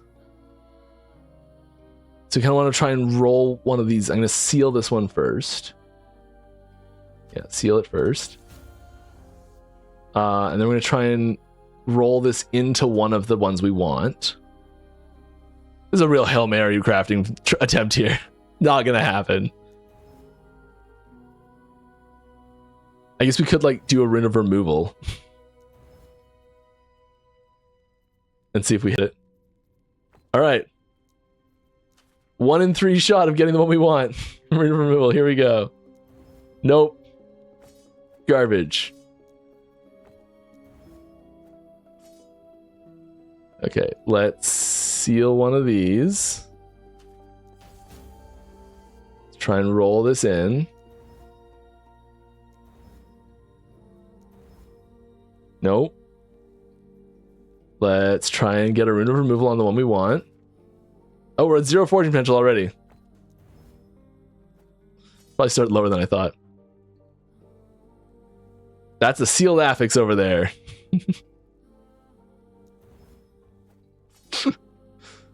Oh, wow.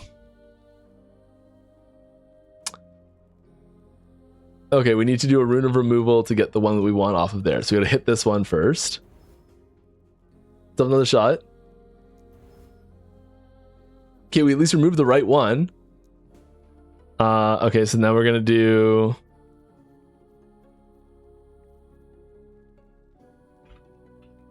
minion.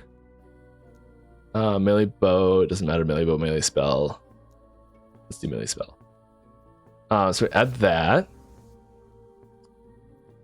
And then we're going to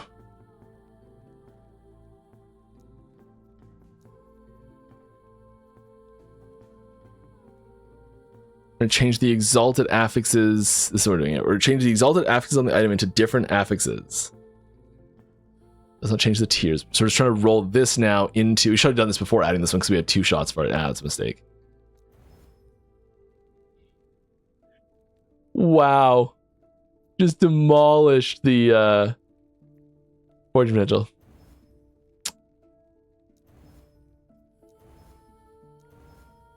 Oh, we actually hit it. Stay calm, everybody. Okay, so now the question is, do I just pump this up? Or do I try and roll the 6 onto it? Do I accept a 5? Or yeah, I know you can always just I can. Pro tip, discovery does not cost forging potential, so you can always add a free affix if you don't care what it is with Arena Discovery. Does this require 4? That does require 4. Okay, so we can just add a free discovery. There we go. Doesn't matter what it is.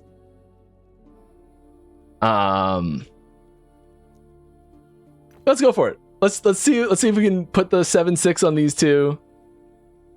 What's the worst that happens? We throw the item out. We've lost some crafting materials. Who cares, right? Oh.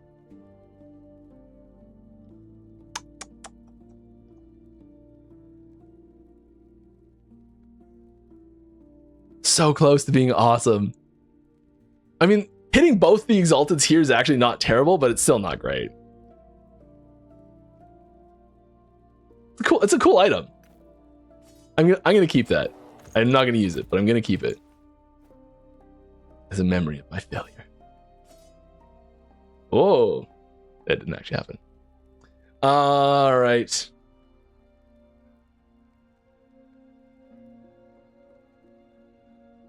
That was close to being awesome. Almost made it there. I've got this ring that I kind of want to try crafting into something good.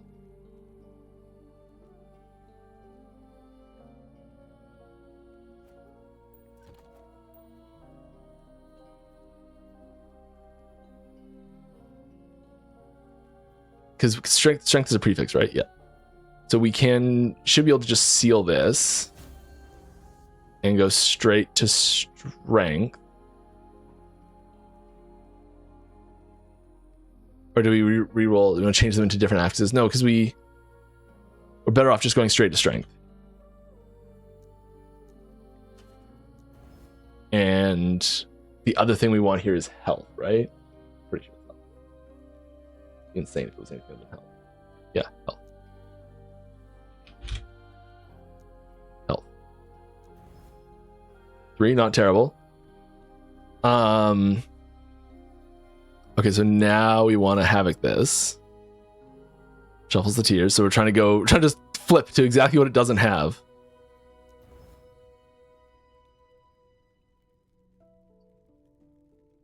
All right. Okay. The refinement next.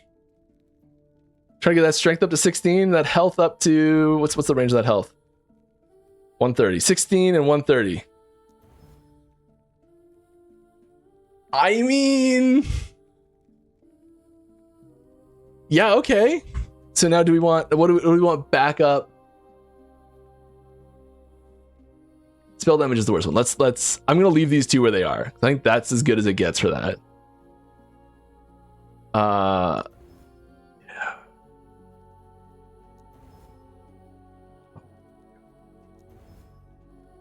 That. Blame damage. Damn it. Okay, that's bad. We want something better than Fizz Res here because we're capped already.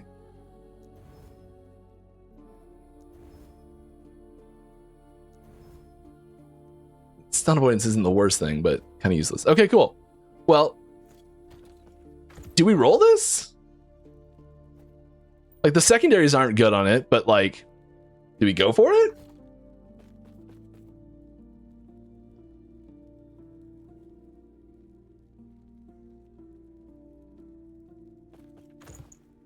I need health. I need health big time.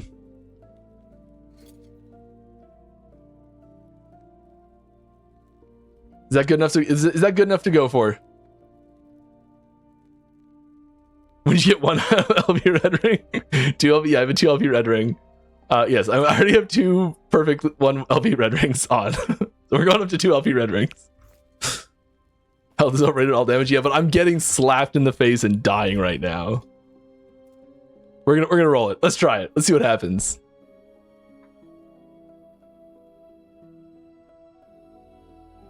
How does my have a 2 LP red ring? Because I've had so when I started this character, I already had a red ring that had gotten a like a nemesis roll on it. That was so it was 1 LP. It was terrible. But I immediately put it onto here and I leveraged that into getting a really lucky 2 LP one somehow. So that's been sitting there since, and it's down here too. All right. Here we go.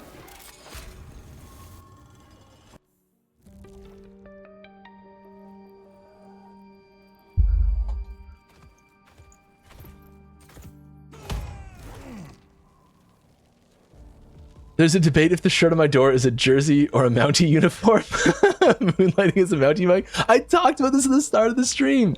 It's a hockey jersey.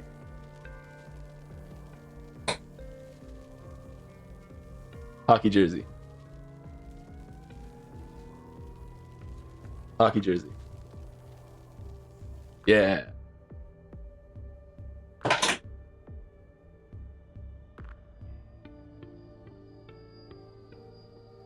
Because the Olympics are on right now.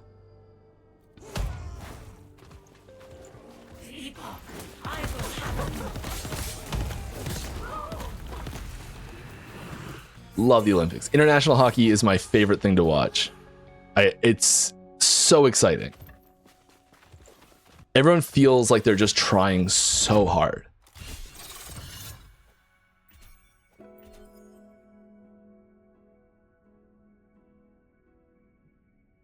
All right. Oh yeah, big time Crosby fan. He's not like the best player in the world like he never was the best player in the world ever sort of thing. Maybe he was at one point, like snapshot in time he was the best at that time sort of thing, but like I love the way he plays. He's great. And he's very good. Extremely good still. Like McKinnon and McDavid are out there with him and you're like that's a brutal playoff or power play to be going up against. Just yeah. Okay, anyways.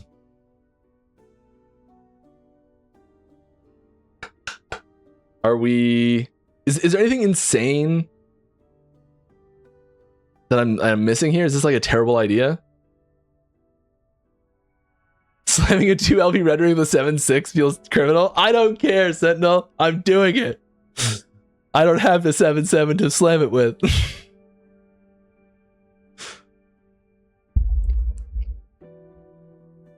Oh, is this really dumb? Okay, maybe I'll let chat tell me I'm crazy for a minute first. Right. Hey Mike, are there any plans to bring up the power of ailments? They feel underwhelming currently. I think there are certain ailment situations that are really good.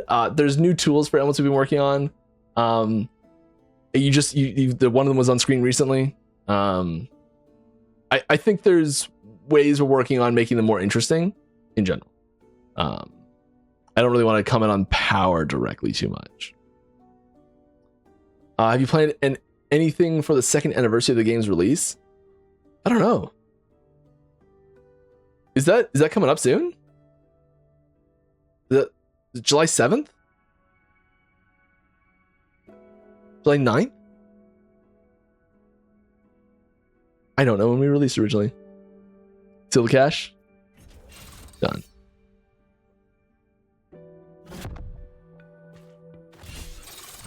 All right. Since the new idol system is itemized, will we need to unlock slots on a new character or at all? Or can we just put them in fully unlock the item? No, so like you still unlock the slots like normal, and if you put one in early, it just only shows you parts of it that are unlocked. Will we be able to create private leagues as part of Last Epoch? Feels like an easy win in terms of one, additional revenue stream, and two, provides community with the ability to run events / fresh start leagues mid-league, especially when long game between leagues. I don't think we have we kind of just don't have the tech for that right now. I would love to. I think it's fantastic. I think right now we're in the category of it would be an easy win if it were easy. Oh, that hurts a little bit. Oh, that hurts a little bit.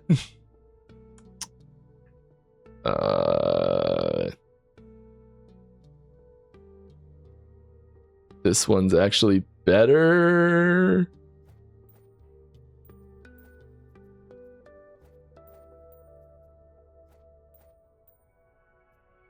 There's a way to switch which one it's doing, isn't there? What's the hotkey to switch which one it is? Is that not in the game yet? That might not be in the game yet. Yeah, it's got bad base stats. That's actually a downgrade just to equip it on either one of them. Dang it.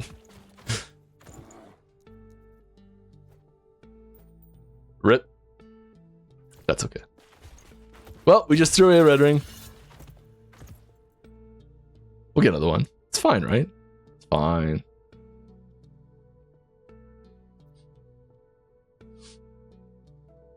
This is me dying inside a little bit. Oh my gosh, I still have another teaser to go. We're like right at the end of the stream. I'm sorry, I've wasted so much time.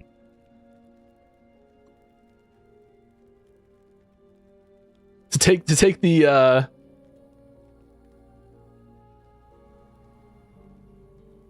edge off of this. Here we go! Cool new thing! Look, I didn't just mess up horribly.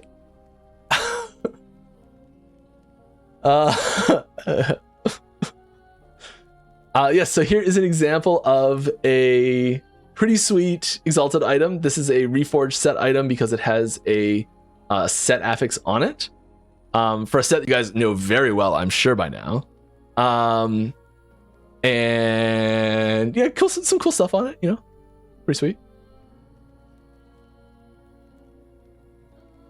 I think there's a few layers to this teaser of like just confirmation of things that we've kind of talked about but never really explicitly shown, and then like new info and stuff. Yeah.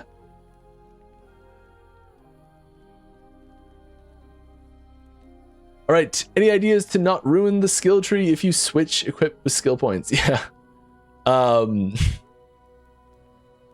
This is a tricky one. There was for a long time a thing where it actually told you which nodes it pulled it out of, and I don't know when that stopped working. But I think it's also spurred on the idea of like having a lock so you can't unequip something. We've talked about that a bunch recently. Apparently that has been fixed internally for season 4. Wonderful. Wonderful news. Okay, we are going to grab a picture of this one because I'm putting it down in the corner because I want to do a little bit. I got 5 minutes left. Let me play for 5 more minutes. Just 5 more minutes, Mom. You know, I can't save. I can't pause, Mom. You know, you just can't pause it like that. That's not how it works.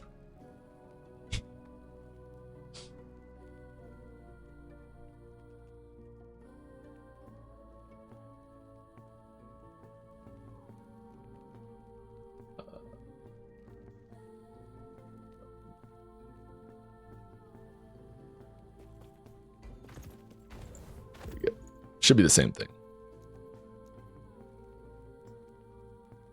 Hello, Mike. Another wonderful Friday, hopefully. Yes, it is. What inspired you to grow your beard? You want the honest, you want the real honest truth here of the reason I started growing my beard. There started to become a few extra layers of chins going on, and I thought this would hide it. That's the real reason.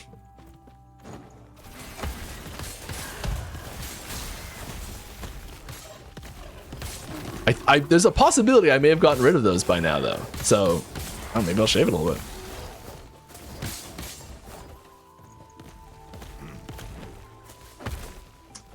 Would it ever be possible to have a way to see character builds in semi-real time like it's possible in Torchlight Infinite? Or how you can go in PoE Ninja for PoE? As it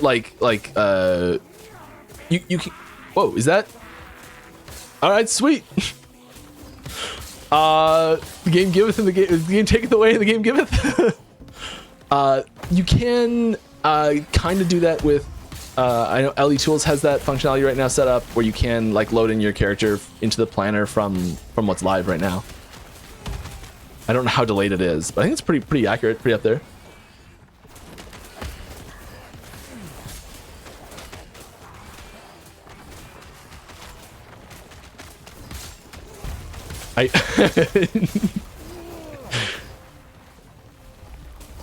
Not a dev client, I swear. You can see the version number in the top left corner. I'll bring a Steam screenshot over showing what it is, the version of what's running.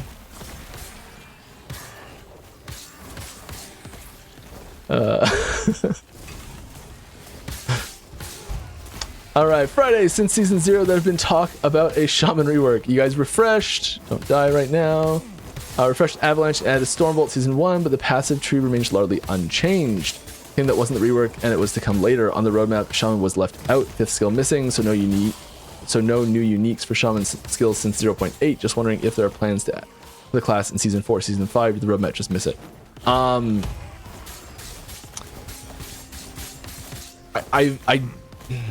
don't know what's happening in season 5 for it, frankly. I don't think I think we've shown off all of the new skills coming for season 4 already.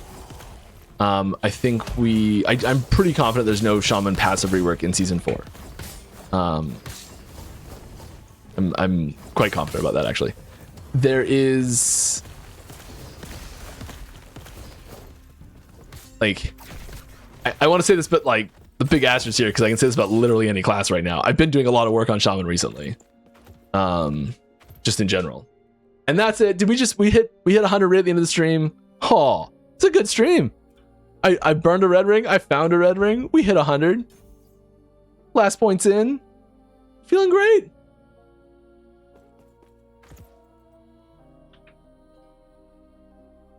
Shaman's not forgotten though.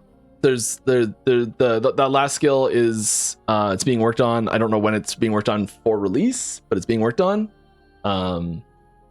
I generally, when we work on new skills right now, we work on passives that go with it. So I assume that when that skill gets closer to done, passives will start to get worked on with it. I don't know when that's going to be. I'm sorry. But yes, shaman is still on the radar. It's coming. I actually know what the skill is going to be now. I can say that confidently. I know what it's going to be. It's going to be awesome. It's going to fit right in. It's going to be a lot of fun. It's got synergies with other skills that are in shaman. It's got synergies with skills outside of shaman too. But it's going to be shaman locked. Great. Last question for the stream. Is corruption meant to be the final step in item evolution, or is there room for more opposing mechanics that reward restraint or stability? Right now it does mark the end of a path of building an item. So like because it's so versatile in what it can go on, it's kind of those things of, yeah, it's that like that last step of like, oh, maybe I can make it even better sort of thing. I don't know if we'll have, I think if we were going to reward having non-corrupted gear equipped, it would probably come in the form of a meta item. So like an idol that said like bonus for every non-corrupted. So what's a good example here? The harmony. Harmony? I don't have one. Wow, that's surprising. The spear that says the stats on the spear are multiplied by the number of magic items you have equipped. So items that have 2 primary stats.